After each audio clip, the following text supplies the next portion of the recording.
Todos a bordo? Vamos dar início, então, ao nosso encontro de estudos para o livro O Céu e o Inferno dessa noite. Hoje é dia 25 de julho de 2019, uma quinta-feira, 20 horas e 9 minutos, 23 graus na cidade de Jaú. Nós estamos transmitindo o nosso encontro de estudos diretamente da Associação Jauense de Estudos Espíritas, localizada na cidade de Jaú, estado de São Paulo, Brasil. Estão conosco pelo Facebook o Guilherme Henrique Vieira, a Sandra Colazelli, o Gabriel Tobias. Todos desejando uma boa noite a todos, o Gabriel também. E pelo YouTube está a Bernadette Mangília e a Daniele Bozo. Sejam todos muito bem-vindos. Nós estamos estudando do livro O Céu e o Inferno, o capítulo 3, O Céu, no seu parágrafo de número 15. Número 3, capítulo de número 3, O Céu, parágrafo de número 15. Que diz o seguinte: todas as inteligências concorrem para a obra geral, qualquer que seja o seu grau de desenvolvimento, cada uma na medida das suas possibilidades, umas como encarnadas, outras como espíritos. Por toda parte, deparamos com a atividade, desde o mais baixo ao mais alto da escala, todos se instruindo, se ajudando mutuamente, se apoiando e se dando as mãos para atingirem o alvo. Assim se estabelece a solidariedade entre o mundo espiritual e o mundo corpóreo, ou seja, entre os espíritos e os homens, ou a humanidade, né? Toda vez que ele usa a palavra homens, ele está se referindo à humanidade.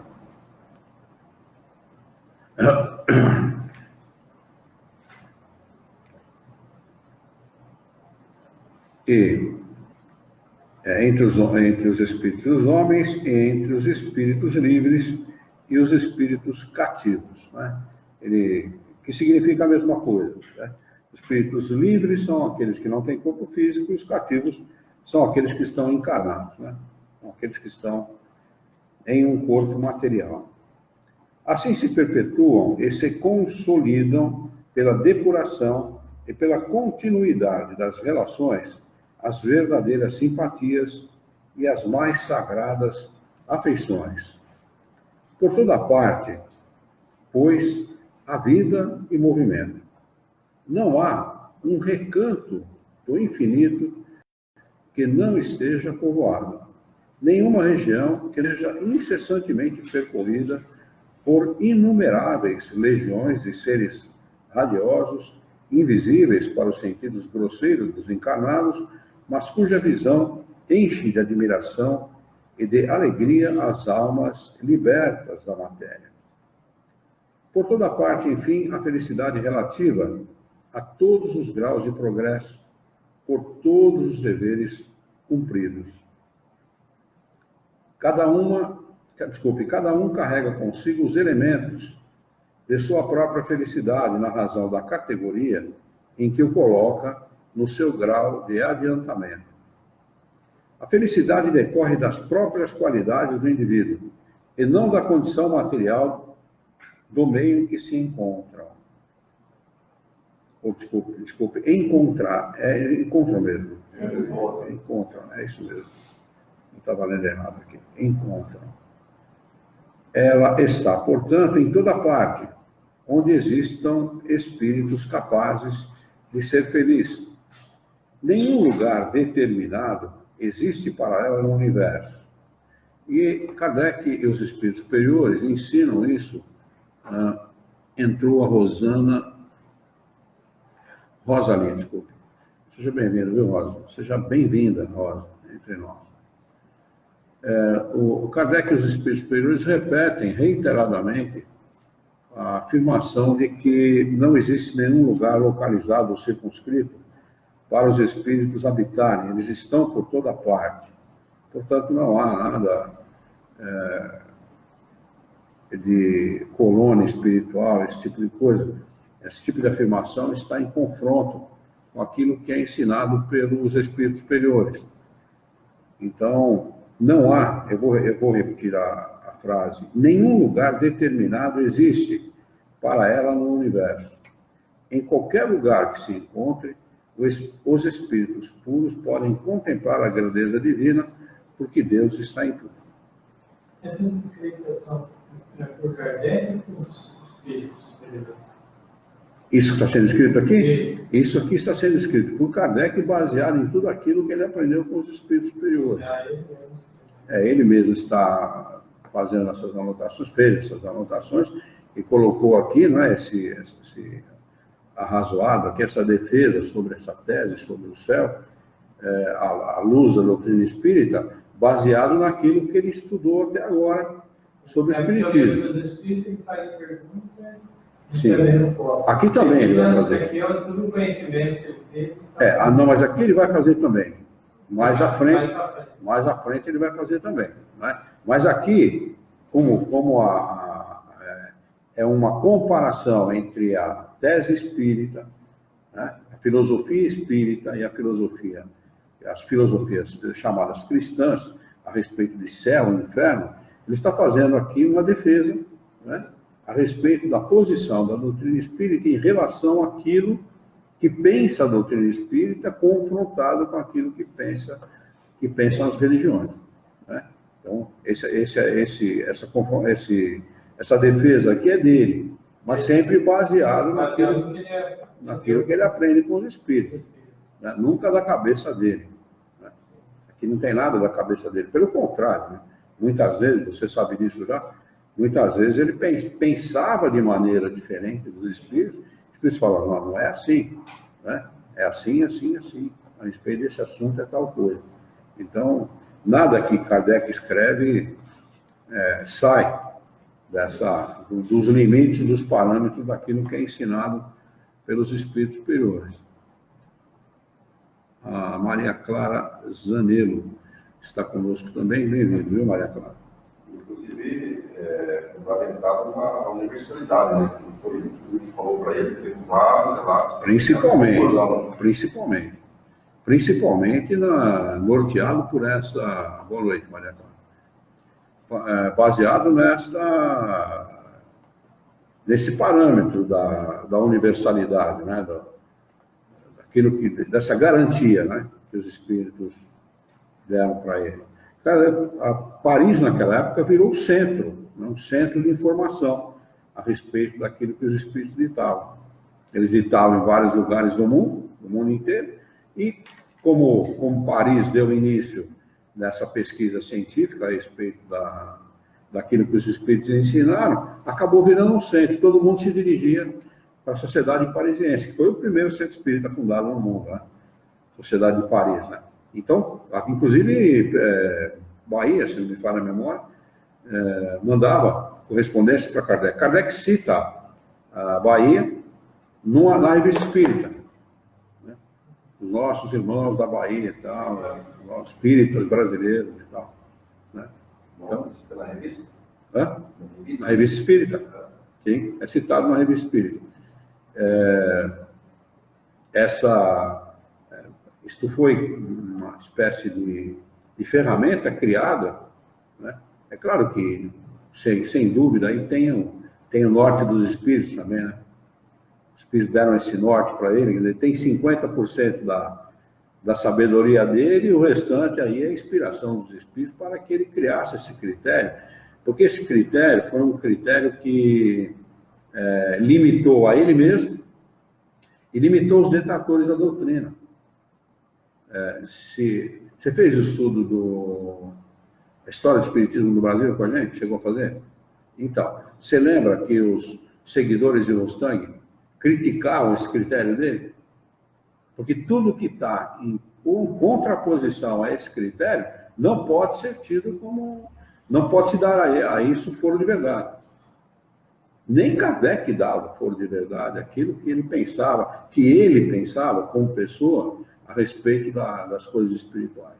Uma opinião do mundo também, né? Não importa, a opinião seria mantida, ser respeitada, é claro, mas sempre na condição de opinião pessoal, né? E nunca como coisas fundamentais, por exemplo, como um princípio fundamental da doutrina, para que se tornasse, para que uma afirmação que tivesse importância capital, por exemplo, uma importância muito grande, né, que seria capaz de mudar a maneira do homem ver a doutrina espírita, que fosse uma revelação de suma importância, por exemplo, como a imortalidade da alma, como a própria reencarnação, lei de causa e consequência, e todas as coisas que foram ensinadas pelos espíritos, só foi admitido por Kardec se estivesse dentro desse funil, desse critério. E essa manifestação dos espíritos nessa época foi muito constante. E isso foi aquele período, nessa intensidade, depois parou? Principalmente naquele período. Avançou depois da morte de Kardec, e mais alguns anos ainda. Houveram vários pesquisadores, até o final do século XIX, por aí, início do século XX. Depois arrefeceu a pesquisa, não a manifestação dos espíritos. A pesquisa, né? Houve vários pesquisadores, Ernesto Bolzano na Itália, vários outros, mesmo na Inglaterra, houve outros mesmo, né? O próprio William Crookes foi depois de Kardec. Depois também vieram as guerras mudaram. As guerras destruíram, as guerras, por isso que foi até o início do século XX, né? E de 14 a 18 foi a Primeira Grande Guerra, e de 39 a 45, final de 45 quase, a Segunda Guerra. Quer dizer, ficou praticamente 40 anos aí em guerra. Se pegar esse período simplesmente dizimou, né, a ideia. E, inclusive, o Museu Espírita foi destruído. Havia um museu em Paris, no início do século XX, final do século XIX, que havia um museu com o relógio dele, aquele relógio que aparece na imagem dele, relógio de bolso, né, que tem a correntinha, aparece a correntinha aqui do lado, vocês já notaram? Aquele relógio existia, coisas de uso pessoal dele e tal. Né? Aquilo desapareceu tudo. Não chegou no cinema aqui, né? Uma boa lembrada. Dia 30/8 no Netflix. O filme Kardec. 30/8 no Netflix. Guardem a data aí, porque dia 30/8 vai ser possível assistir. 30/8. Deixa eu ver aqui, eu devo ter aqui mais fácil no computador. Provavelmente deve ser um sábado, né? Eles não são burros nem nada, né? 30/8 é uma sexta-feira. O dia próprio para a estreia, né? Ou sexta ou sábado, né? Pega o pessoal tranquilo, já parou de trabalhar, final de semana. Não, é o filme. Kardec. Esse que foi lançado agora, mês retrasado, né? Parece uma coisa assim. Foi maio. Maio. Muito bem. Então, dando sequência. Sobre isso, uma questão que eu não disse, né? Os atributos eles estão no livro dos Espíritos? Nós lemos ontem, né? Naquelas questões de 21 a 43. Aonde o senhor achou? Foi na revista, né? Na Revista Espírita, dezembro de 64. A primeira matéria, dezembro de 64, chama-se Da Hegemonia dos Pensamentos. E o senhor disse que Kardec aprovou os 5, né? Os 5 passou pelo livro dos Espíritos, pelos Espíritos, né? Não, esses 5 livros, eles passaram pela sanção do controle universal. Isso. A revista, não.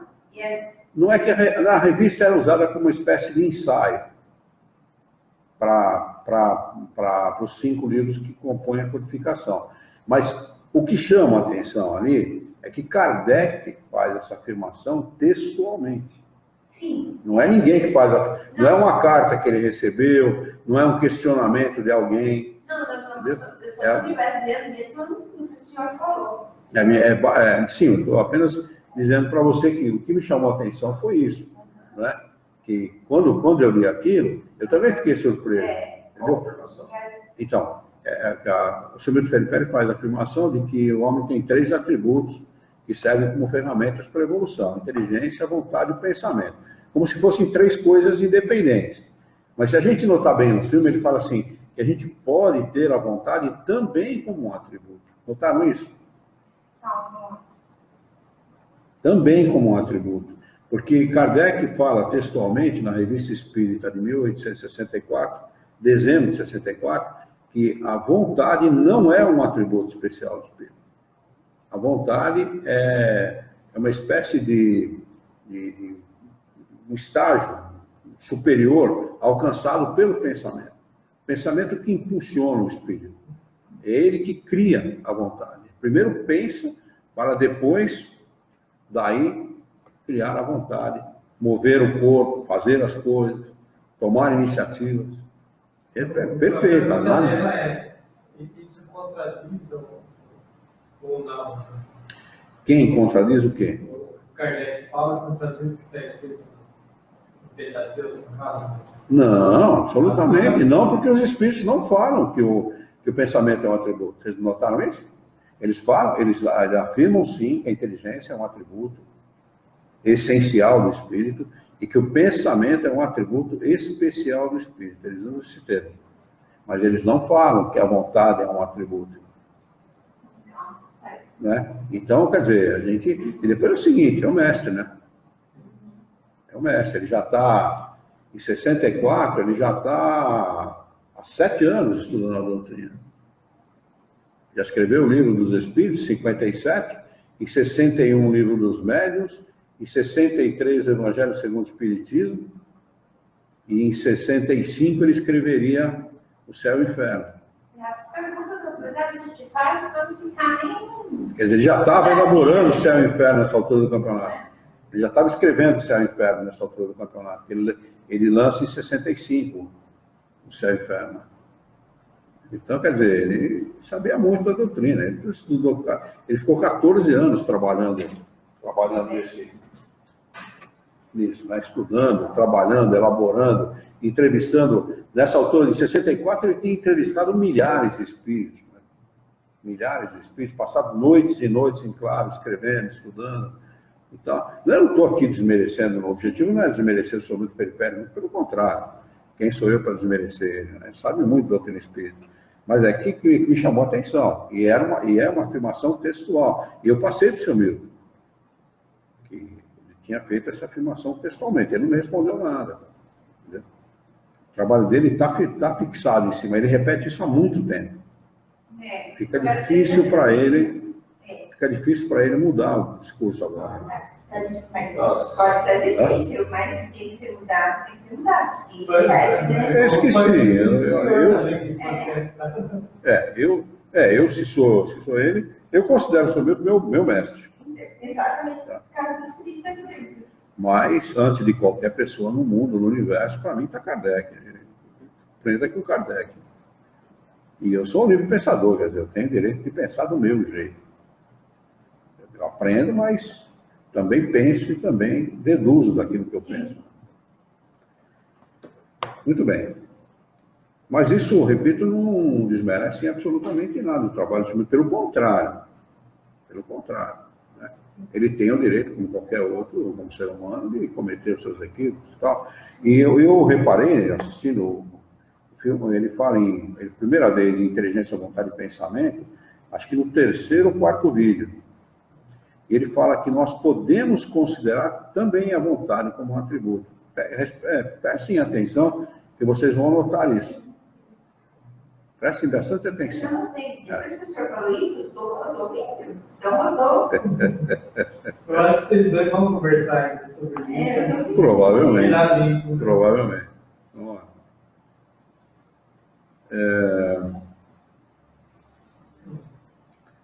Décimo sexto parágrafo, ele diz: entretanto, a felicidade não é pessoal. Se somente a possuirmos em nós mesmos, se não pudermos partilhá-la com os outros, ela será egoísta e triste. Ele fala isso a propósito da teoria, da teologia, que defende a existência do céu da maneira que defende as religiões cristãs, como um lugar exclusivo dos eleitos. Quem gozaria da felicidade exclusivamente, né? Em detrimento de todos aqueles que... ali, todo feliz, o queimando. Mas pior do que isso, né? Vai estar os nossos queridos, os nossos amados, provavelmente, ou num ou no outro grupo. Não, e julgado assim, numa situação que não tem, vamos dizer, uma lógica, né? Nem lógica e nem solução. Uma situação que consegue se dar bem, o outro lado uma situação que tem que fazer de tudo para se consertar, né? Exatamente. E não tem nem lógica e nem solução, porque uma vez colocado num desses dois lugares, ou no céu ou no inferno, fim de conversa. Não, digo para chegar nesse lugar, né? Sim, também. Isso, tem que dizer que depois que estiver lá... Aí, tchau, aí até logo. Quem vai ser feliz, estando no céu, com toda a felicidade à sua disposição, vivenciando toda essa felicidade e sabendo que um querido muito amado está no inferno? Porque Não tem sentido. Se a pessoa ou tá, ou quando você ama ela, eu não sei. Independente. Bom, tem pai que... Eu assisti um filme, acho que sexta-feira passada, nós assistimos aquele filme do Menino Bonito, sábado. Chama Menino Bonito, tem no Netflix, no Amazon. No Amazon aquele filme. Pô, o pai adora o filho destruiu a vida da família por causa de droga. E ele adora o filho. Né? Quer dizer, independentemente daquilo que o filho faz, menino bonito, é Built Boy. Está no Amazon. Como é que chama lá? Amazon Prime. Amazon Prime, uma coisa assim. É uma assinaturinha barata, tem bastante filme bom lá, tem bastante seriado bom. E, quer dizer, a gente continua amando a pessoa independente do que ela faz. Né? Você continua amando, o amor é incondicional. Né? É claro, às vezes você pode deixar a pessoa para lá por um tempo, que embora você a ame, ela está te fazendo mal, está fazendo mal para a tua vida. Né? Ela não está acrescentando nada de bom na tua vida, mas você não deixa de amar. É uma coisa meio até difícil entender isso. Né? Mas o amor... Então, por isso que aquela vez que a Yara falou para mim, mas se os sentimentos de Deus não são humanos, por que ele ama? Amor não é um sentimento, amor é uma lei. Né? É uma lei universal, é uma lei que está presente em todo paixão, são sentimentos, né? Sentimento, ódio, vingança, né? Esse tipo de coisa. Mas o amor, amor é uma lei. Porque saber que a gente não conhece o amor. Mas não conhece mesmo. Lamentavelmente, nós... Mas tem que inventar alguma palavra para esse sentimento. A gente chama de amor porque não tem outra palavra para utilizar, né? O fato é que a gente tem mais sentimento de posse que outra coisa. Né? A gente acha que é dono. Tanta mulher morrendo aí na mão desses canalhas que matam a namorada, matam a esposa. Não. Isso é o contrário disso. É o oposto disso, pô. O oposto do amor é o oposto disso. Jesus deu um exemplo de amor. Pega a vida de Jesus, né? Como ele viveu, a moral que ele pregou, e além de tudo, vivenciar aquilo que ele ensinou, né? O mais importante que você pregar o bem é você vivenciar o bem. Né? Se você não exemplificar, que sentido tem? Né? Tem um discurso e a ação é outra. Aí você perde toda a autoridade. Né? Então, esse sim, gente, exemplificou o amor aqui na Terra. Né? Muito bem. Se somente a possuirmos em nós, se não pudermos partilhá-la com os outros, ela será egoísta e triste. Ela está também na comunhão de pensamentos, que unem os seres simpáticos. Os espíritos felizes, atraídos uns aos outros pela semelhança de ideias e gostos, de sentimentos, formam um vasto grupo ou famílias homogêneas, no seio das quais cada individualidade irradia suas próprias qualidades e se beneficia dos eflúvios serenos e benfazejos que emanam do conjunto. Os membros destes, ora se afastam para cumprir a sua missão, ora se reúnem em algum lugar do espaço para se comunicarem os resultados dos seus trabalhos, ora se reúnem em redor de um espírito de ordem superior para receber os seus conselhos e as suas instruções. A gente, quando convive com alguém, acha que Eu tenho, é meu conhecido, mas não gosto muito, porque tá, é minha conhecida, mas não gosto muito. Eu trabalho junto, não tem nada a ver um com o outro. Conversa fiada, a gente é tudo meio que aparentado. A gente não está em a nossa vida de relação, dentro da nossa vida de relação, todos nós estamos intimamente relacionados uns com os outros, se não pelos laços do parentesco atual, pelos laços do parentesco de outras encarnações. Viu quando ele fala aqui de hegemonia de pensamento? Quando as pessoas pensam mais ou menos de maneira semelhante, formam famílias numerosas. Aqui, ó, preste atenção lá no texto. Ela está também na comunhão de pensamentos, que une os seres simpáticos. Nem sempre as pessoas simpáticas pensam exatamente igual. Mas quando pensam de maneira semelhante, são simpáticos uns aos outros. Os espíritos felizes, atraídos uns aos outros pela semelhança, não é igualdade, semelhança de ideias e gostos, de sentimentos, formam vastos grupos ou famílias homogêneas, no seio das quais cada individualidade irradia suas próprias qualidades e se beneficia dos eflúvios serenos e benfazejos que emanam do conjunto. Os membros destes, ora se afastam para cumprir a sua missão. Se afastam por quê? Vêm encarnar aqui na Terra, ou em outros planetas. Ora se reúnem em algum lugar do espaço para se comunicarem os resultados dos seus trabalhos. Ora se reúnem em redor de um espírito de ordem superior para receber os seus conselhos e as suas instruções. Se eles se reúnem em torno de um espírito superior, é porque não são superiores ainda.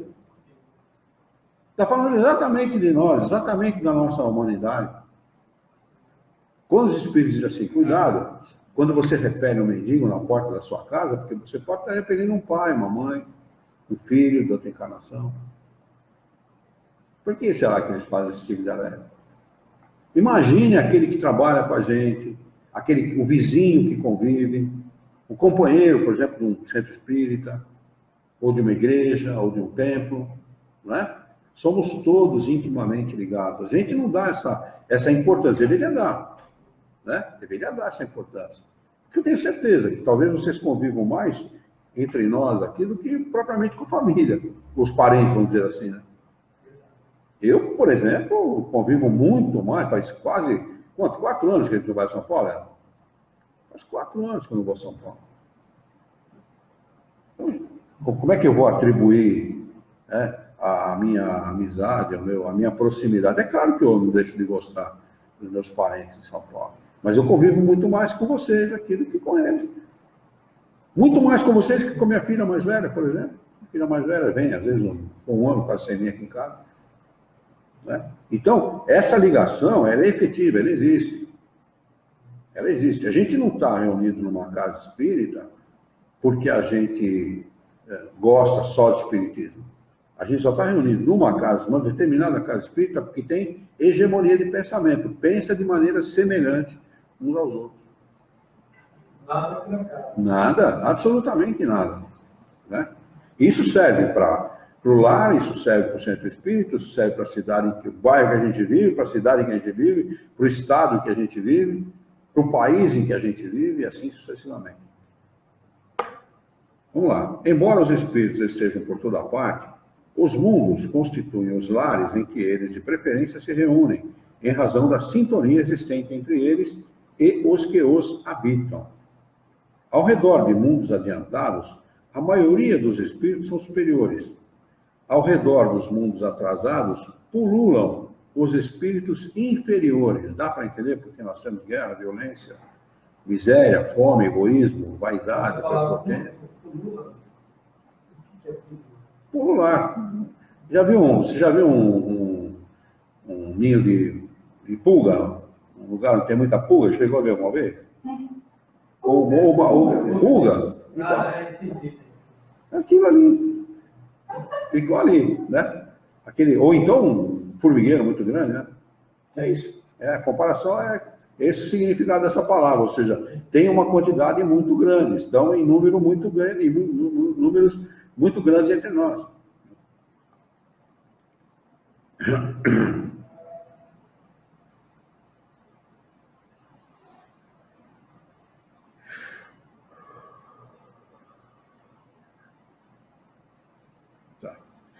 A Terra é ainda um destes últimos. Cada globo tem, portanto, de qualquer maneira, sua população própria de espíritos encarnados e desencarnados, que se sustenta na maior parte pela encarnação e a desencarnação sucessivas. Assim, nós alimentamos o mundo espírita com os espíritos que desencarnam no nosso mundo, desencarnam no nosso mundo, e somos alimentados no nosso mundo por aqueles que reencarnam no mundo espírita. Né? Há sempre essa troca. Né? Essa população é mais estável nos mundos inferiores, onde os espíritos são mais apegados à matéria, e é mais flutuante nos mundos superiores. Olha que interessante. Interessante, né? Que coisa, como é a mecânica, né? Como é o funcionamento desses mundos. É completamente diferente do nosso. Né? Completamente diferente. Né? O nosso, onde o espírito é mais atrasado, os espíritos que encarnam e desencarnam nesses mundos são mais estáveis, ou seja, mais no mesmo andar, da mesma qualidade. Raramente, ou muito poucas vezes, encarna realmente um missionário, um sujeito que vem aqui para mudar as coisas, para alterar as coisas. São muito poucos. Né? Mas, dos mundos que são focos de luz e de felicidade, e aí que está, graças a Deus que isso acontece, né? Partem espíritos que se dirigem aos mundos inferiores para neles semear os germes do progresso, para levar-lhes a consolação e a esperança, reerguendo os ânimos abatidos pelas provas da vida e, às vezes, se encarnando para cumprir com mais eficácia a sua missão.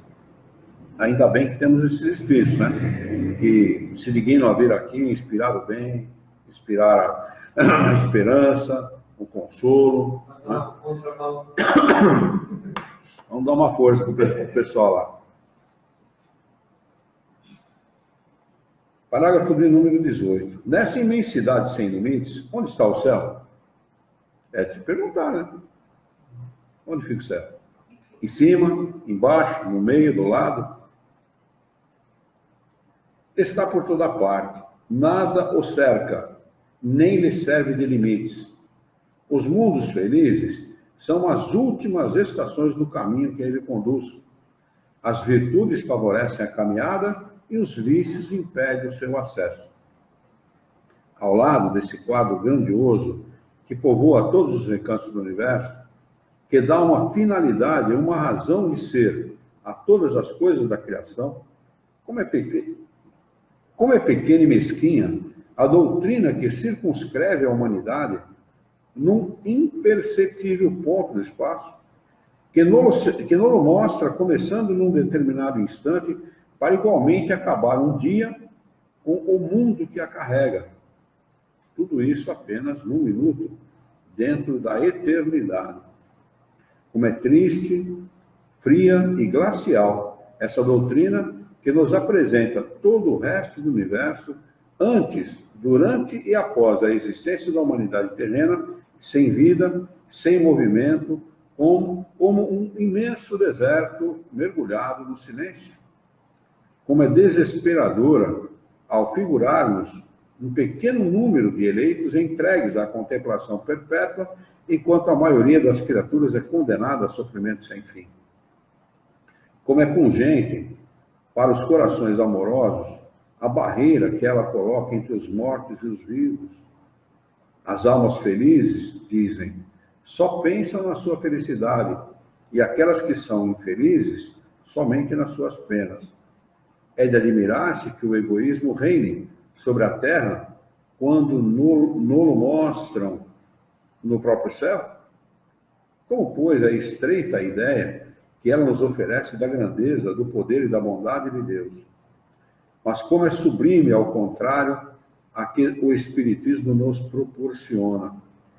Como a sua doutrina engrandece os conceitos a largo pensamento.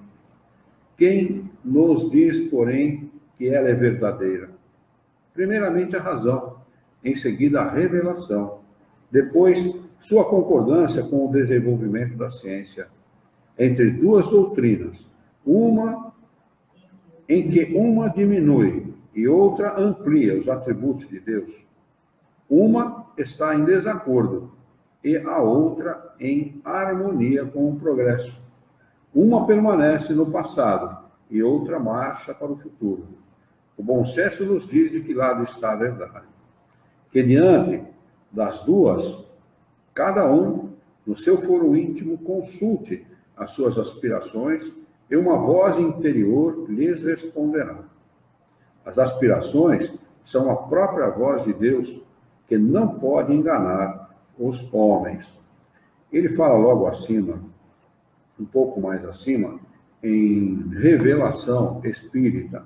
Quem quiser saber mais a respeito desse assunto, leia o primeiro capítulo da Gênese de Kardec. Capítulo número 1 da Gênese, onde o tema é a revelação espírita. Leiam, vocês vão ver que coisa extraordinária. Já leu lá? Leiam, por favor. Pega em casa lá, por questão de 40 minutos, lendo com bastante atenção, 1 hora no máximo, com bastante atenção, vê que coisa, que colocação a respeito do... Que Kardec pergunta, o Espiritismo é ou não uma revelação? E aí ele discorre a respeito do que é revelação, e se realmente o Espiritismo é ou não uma revelação. Muito bom. Aqui tem um rodapé de número 17, nota do tradutor, que diz: as aspirações humanas provêm dos desígnios de Deus, referente ao destino da humanidade.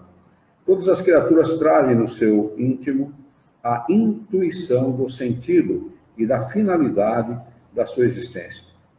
Foi isso que Descartes descobriu no famoso episódio do cogito, constatando que a ideia de Deus é inata no homem. Essa a razão de Kardec afirmar que as aspirações são a voz de Deus. No parágrafo 19, ele continua dizendo o seguinte: mas então, por que Deus não revelou desde o princípio toda a verdade? Pela mesma razão que não se ensina às crianças o que se deve ensinar na idade madura.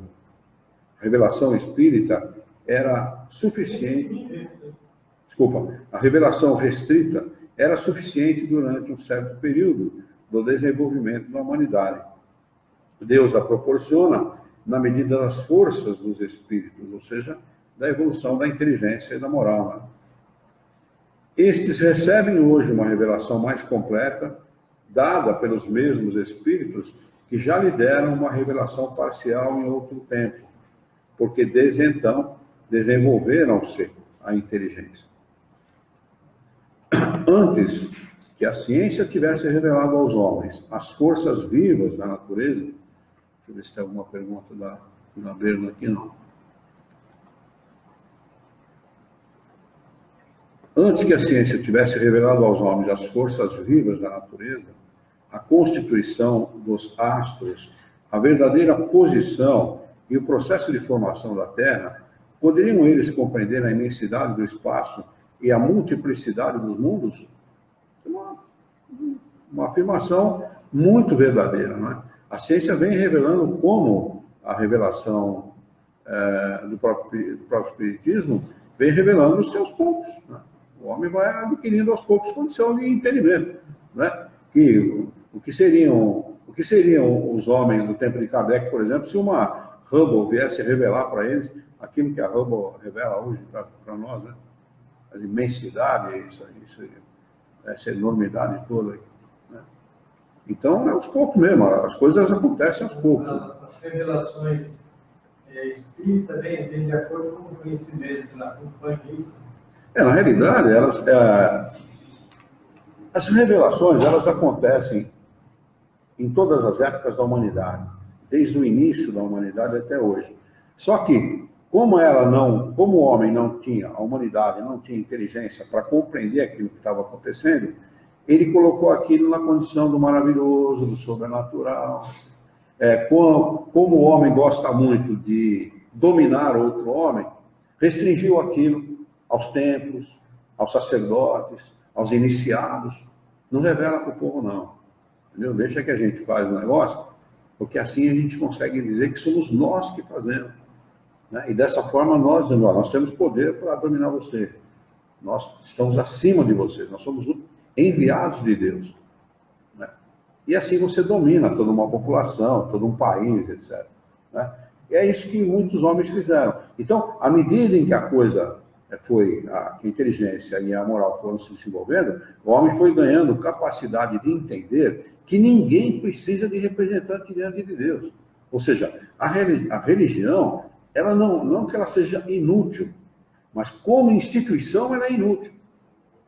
A maioria não sacou isso Hã? ainda. A maioria não sacou isso ainda, não percebeu isso. Não, na realidade, o homem começa a se libertar. As religiões... Está muito gatinhando. Eu vou falar uma coisa para você. Ou a religião muda o discurso, ou está fadada ao extermínio. Eu também acredito. Ou eles mudam o discurso... Não cabe mais. Não cabe mais. Nós estamos no século das comunicações. Se uma notícia qualquer surgir em qualquer lugar do mundo, e essa notícia for falsa, no momento seguinte ela é desmentida. A gente vai acreditar, né? Rapidinho. Uma comparação com a minha época de infância, 95 crianças fazia o catecismo, o mercurial, o clima, tal. Eu nem sei como falar mais disso. São poucos, né? Acho que é muito raro, né? Uma criança que pega o catecismo da igreja católica. Então, não estou nem no caminho assim, que eles não conseguem entrar. Eu até preferia até que tivesse pelo menos um caminho. Esse até ter uma noção melhor, como foi o meu caso, né? Eu estava nisso até 15 anos, já concordo, não quero mais. Né? Pesquisar outras coisas. Pelo menos eu fui no caminho. Agora ele está sem caminho mais. Se perdeu muito dos princípios, né? Se perdeu muito dos valores, né? Muitos desses valores. O conhecimento que tem, passa a ser obsoleto, né? As informações que vêm de lá. Né? Mas independente de se fazer ou não, por exemplo, um crisma, qualquer coisa referente à religião católica, as minhas filhas nunca fizeram. Foram batizadas na igreja católica porque o pai e a mãe da minha esposa eram católicos, a minha sogra era filha de Maria, e meu sogro trabalhava como sacristão na igreja, né? Fazia tudo na igreja. Eu vou contrariar, não tem sentido, né? Foram batizados, mas não crismaram, não fizeram absolutamente nada. Entendeu? E são espíritas, que frequentam o centro espírita, têm conhecimento espírita, sempre foram conduzidas pelos caminhos da moralidade, do bom senso, do bem viver, do viver retamente. É claro que, como qualquer outro ser humano, comete lá seus equívocos, comete seus erros. Porque os pais, no caso do Exatamente, é nesse ponto.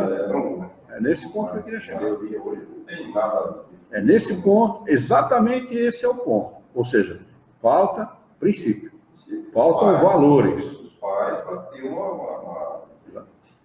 os filhos terem uma ideia de qual é a seguida, eles terem uma noção melhor, né? O pai não tinha achado. Faltam os valores. Meu pai e minha mãe nunca frequentaram a igreja, nunca. Minha mãe falou, eu vou na missa hoje. Nunca ouvi da minha mãe.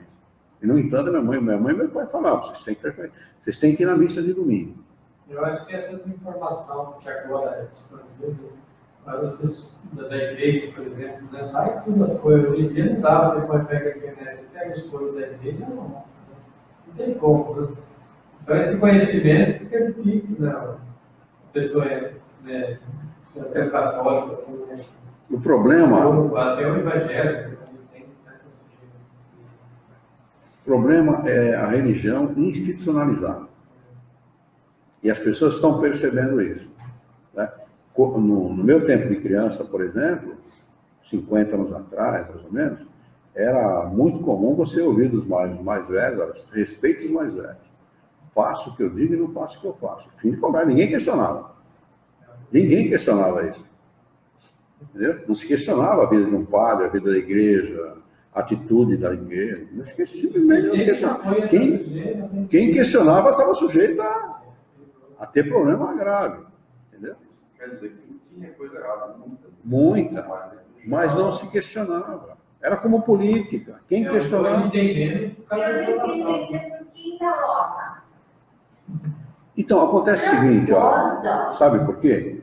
Porque as pessoas estão ávidas, necessitadas de um socorro espiritual. Então, as pessoas buscam onde elas acham que tem. A minha mãe falava que a pessoa que vai em busca diz assim, minha mãe, minha avó, minha tia, meu pai, né? Tem sempre um ponto de referência. Falava que eu tenho que buscar Deus na igreja. Não é assim que muita gente fala? O evangélico fala, eu tenho que ir no culto. É lá que está Deus. E, no entanto, essa quando ideia... fala de espiritismo, fala que é do demônio. Exatamente. E essa ideia, ela está começando a ruir, né? Essa ideia da centralização do poder da mão de uma pessoa, porque a Igreja Católica fala que o padre, o Santo Padre, o Papa, estando vestido com as vestes papais, ele tem um poder divino. Ele é o representante de Deus na Terra. Homem infalível. Uma vez que ele está paramentado, ele é infalível. Em 1870, eles declararam a infalibilidade do Papa. Imagina. Não dá mais. Não dá, isso vai... Ou eles mudam esse discurso, eles estão mudando, viu? Comece a notar, eles estão mudando e muito. Sabe? Eles vão ter que se atualizar. Senão, eles estão fadados a desaparecer. Vamos tentar terminar esse parágrafo aqui, para a gente poder começar no capítulo 4, na próxima quinta-feira. Então, ele diz assim, antes que a ciência tivesse revelado aos homens as forças vivas da natureza, a constituição dos astros, a verdadeira posição e o processo de formação da Terra, podiam eles compreender a imensidade do espaço e a multiplicidade dos mundos? Antes que a geologia tivesse provado como a Terra se formou, teriam eles podido desalojar o inferno do seu interior e compreender o sentido alegórico dos 6 dias da criação? Antes que a astronomia tivesse descoberto as leis que regem o universo, teriam podido compreender que no espaço não existe alto nem baixo, que o céu não está acima das nuvens, nem limitado pelas estrelas? Antes do desenvolvimento das ciências psicológicas, poderiam identificar-se com a sua natureza espiritual? Poderiam conceber, após a morte, uma vida feliz ou infeliz, que não estivesse circunscrita a determinado lugar ou sob uma forma material? Não. Compreendendo mais pelos sentidos do que pelo pensamento, o universo era demasiado vasto para essa compreensão, sendo necessário reduzi-lo a proporções menores para que pudesse caber na sua perspectiva mental, revelando-se, para mais tarde, a sua verdadeira compreensão. Uma revelação parcial tinha, portanto, a sua utilidade. Era prudente então, mas hoje é insuficiente. O erro está em se querer, não levando em conta com o progresso da cultura, governar os homens amadurecidos com os preceitos que se aplicam à infância. Não faça isso, porque senão você vai para o inferno. Não faça aquilo, porque você vai ser punido. Isso é como tratar a criança, da mesma maneira. Vamos anotar aqui o capítulo 4, para a gente retomar o nosso próximo encontro. Hoje é dia 25 do 7 de 19. Mas eu estava comentando com você, Orlando, que os fenômenos sempre ocorreram. Sempre. Sempre no mundo inteiro, no nosso mundo inteiro, sempre ocorreu. O fato é que 2 coisas terríveis aconteceram. Essa que eu citei a respeito da necessidade do homem, e é uma necessidade íntima, faz parte da vaidade humana, dominar um outro ser humano, né? E a outra é ganhar dinheiro através desse processo. Então, engana-se a pessoa, né? Convence-se a pessoa de forma equivocada, prega-se inverdades, né? Para que você possa conquistar aquilo que você deseja, né? Alcançar os seus objetivos. Os Espíritos falam, no livro dos Espíritos, que se as religiões tivessem tratado o homem sempre com a verdade, mesmo nos princípios da humanidade, o mundo seria diferente. Mas o que fazem? Pregam liberdade, porque muitos supõem, por exemplo, se você conversar com muitos padres, né, eles não admitem o livre-arbítrio. Esse homem não tem condição de ter livre-arbítrio. Olha que absurdo. Eles querem contrariar uma lei natural. O homem tem toda a liberdade de fazer o que ele quiser com a religião, com a vida, com sua segurança, com a segurança do próprio. Ele tem liberdade de fazer o que ele quiser. Ele pode fazer o que ele quiser. E não tem nada errado. E faz. E acabou. Não adianta eles dizerem que não. Faz e está acabado. Não é? O que a maioria das pessoas não entende, o que eles mesmos não entendem, é que a vida não está restrita ao plano material. A vida, ela transcende. E aí é que está o problema para quem para quem utiliza mal dessa sua liberdade. Ele vai ter que responder, sim, pelos seus atos. Se esses atos forem equivocados, a consequência será danosa para essa pessoa. Né? E aí é que o espírito aprende. Por isso que não tem nada errado. Não tem nada de errado. Ele vai aprender com seus erros. É com os erros que a gente aprende, não é com os acertos. Acerto você não dá bola. Quem que dá bola para aquilo que faz acertar? Alguém fica pensando, hoje eu dirigi maravilhosamente bem. Nossa, como eu dirigi bem. Eu não bati, né? Parei nas esquinas do pare, parei no farol. Não xinguei ninguém. Grande coisa, você faz isso direto. Se não, é aquela fala aqui, não posso fazer mais que eu. Se fizer errado, vai lembrar. Se fizer errado, vai lembrar. Eu não devo fazer isso, né? Porque a consciência cobra. Oi, Vilma, boa noite. Se a religião não tivesse falado a verdade, significa que eles sabem da verdade e não falam isso. Evidentemente, olha, foi 2003, nós fundamos a casa em 2002. Não sei se foi 2003, ou 2004, ou 2005, não lembro bem. Veio o coordenador dos cursos da Federação Espírita do Estado de São Paulo fazer uma palestra para nós, sobre a árvore genealógica de Jesus. Ele sabia de cor, esse homem sabia a árvore genealógica de Jesus todinho. Fulano, genocicano, está no começo lá. Está na Bíblia. Sabia a árvore genealógica dele todinho, o homem tinha acho que ele decorou aquele treco. E ele gostava de falar daquilo. Então nós convidamos. Virou livre. Então ele veio fazer uma palestra para nós. E no final da palestra ele confidencia para nós. Tinha 8 mil alunos, né? A federação, uma coisa assim. Se eu não me engano, não sei se é 6 mil, 8 mil, uma coisa assim. Alunos que frequentavam os diversos cursos da federação. A federação fica aberta a semana inteira, dia e noite. Né? Bom, entre esses estudantes, as pessoas que estudavam, tinha 4 padres da Santa Sé, da Igreja Central de São Paulo. 4 padres. Por quê? Porque eles tinham fenômenos mediúnicos nos porões da Igreja da Sé e não sabiam como resolver aquilo. Não sabiam, então tem que estudar. Mediunidade não pertence para a doutrina espírita. O que pertence para a doutrina espírita é a pesquisa e o estudo sobre a mediunidade, que nos dá os parâmetros, né, de segurança para que a gente possa praticar a mediunidade. Outro detalhe, tem muito pastor da Universal tendo problema grave com esse negócio de tirar imposto, caramba, porque eles estão mexendo com os desencarnados sem se darem conta da responsabilidade que é para Na eles. verdade, eles chamam eles, né? Eles trazem Exatamente, é claro, não se brinca. Não tem uma moral assim de você. E eles, né? E eu vejo lá, Obrigado, né? ele traz mesmo. Obrigado. Diz que tem, já ouvi falar que tem, está complicada a coisa para eles por causa disso. Eles ficam mexendo com esse troço, ficam mexendo com aquilo que não conhece, não tem condição de mexer com esse tipo de assunto, mas isso rende, né? Isso rende financeiramente. Esse é o ponto. Então, o problema da religião, Orlando, é que o homem não é religioso.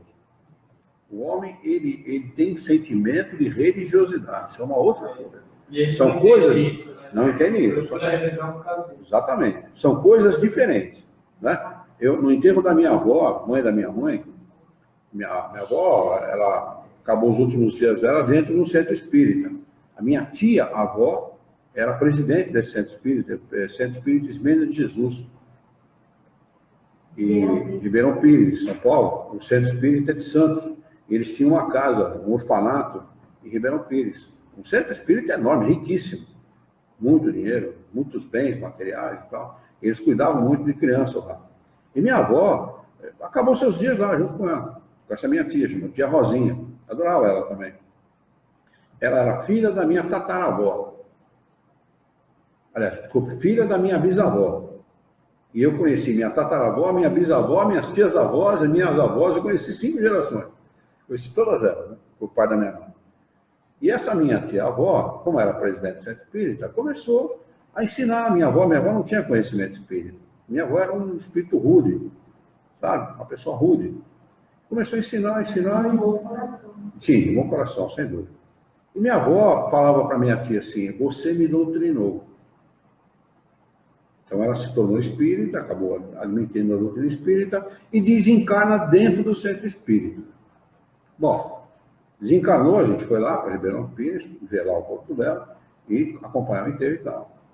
Bom, o que você espera dentro de um centro espírita, de uma pessoa que admite a doutrina espírita, que adotou a doutrina espírita como princípio? Que tipo de prece você espera? Se convida a padre? Evidentemente que não. Né? Então, mas uma pessoa que estava lá, que era sobrinho dela, católico e ignorante desse tipo de assunto, o que ele fez? Foi na cidade, pagou o padre veio encomendar o corpo. Né? Virou SEDEX, né? Vem encomendar o corpo. Né? Mas olha, o serviço que o padre fez ali, ele não sei quanto ele pagou, se foi na época equivalente hoje a R$100, sei lá quanto, não merecia 10 centavos. De tão mecânico que foi. Entendeu? Bom, ninguém falou não, né? Ninguém vai chegar e falar não, faça isso. Foi lá, fez o que tem que fazer e tal. Mas antes do corpo sair para ser sepultado, pediram para mim fazer uma prece pela minha avó. Nós fizemos uma prece. Foi a coisa mais emocionante, mais gostosa que pôde acontecer naquele dia. Uma coisa autêntica, verdadeira, que fazia parte da emoção. Tudo a ver com ela, porque eu sou, além de neto, eu era afilhado dela, né? Então, quer dizer, a instituição religiosa é uma coisa que foi criada pelo homem em função de dominar os outros homens. A gente sabe que a Igreja Católica nasce de uma necessidade política, econômica. E aonde o político põe a mão, amigo, esquece. Eles destroem tudo. Não é? Então, quer dizer, como é que você pode esperar que uma instituição como essa seja uma instituição verdadeira? Eles não agem com a verdade, infelizmente, essa é a realidade. Né? Deveriam agir, porque eles tiveram a faca e o queijo na mão durante 17 séculos, né? 18 séculos. Mas eles podiam ter ajudado muito a humanidade. Né? E, no entanto, usaram da presunção, da vaidade, da prepotência, com objetivos de adquirir valores, né? Bens materiais, e não em ganhar almas, né? E ensinar pessoas e ajudar pessoas. É claro que dentro dos frequentadores eu tenho restrições quanto à instituição católica, mas não quanto aos católicos. Eles são pessoas boas, sérias, e têm um trabalho social invejável. Esse é o fato. Falam muito do trabalho social da doutrina espírita, né? Mas o trabalho social da Igreja Católica é um trabalho extraordinário, fabuloso, muito bem feito. Muito bem feito. Né? Então, os católicos são verdadeiros. Porque as pessoas são realmente sérias, verdadeiras, né? Voltam o seu pensamento a Deus com seriedade, com... Eu percebo os católicos, não são tantos assim. Eu vejo muitos católicos que só de novo, assim. É verdade. Aqui, para não dizer que não tem religião, se denomina católico. Né? Isso é verdade. Mas aqueles que são fervorosos, esses que são fervorosos são respeitabilíssimos. Pessoas ótimas. ótimas, excelente. Lá o asilo que a gente visita. Trabalho maravilhoso aqui. Trabalho maravilhoso. Muito bem. Alguém tem alguma dúvida a respeito disso que nós estudamos hoje? Muito bem. Vamos então fazer a nossa prece. Deixa eu ver se tem alguma pergunta aqui. Não. Vamos fazer a nossa prece então. Vamos elevar o nosso pensamento. Mentalizar a figura excelsa e amiga de Jesus. Ele que é o nosso mestre, é o nosso modelo e guia da humanidade.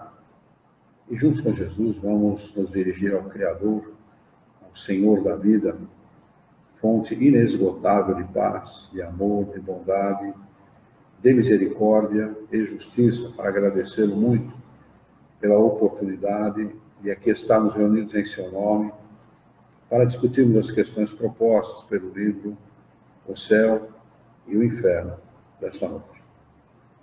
Queremos, Senhor, pedir-te bom ânimo, coragem, determinação, ideias renovadas, alegria de viver e muito entusiasmo para que nós possamos trabalhar, sermos úteis à sociedade em que vivemos e, desta forma, dignificar a vida.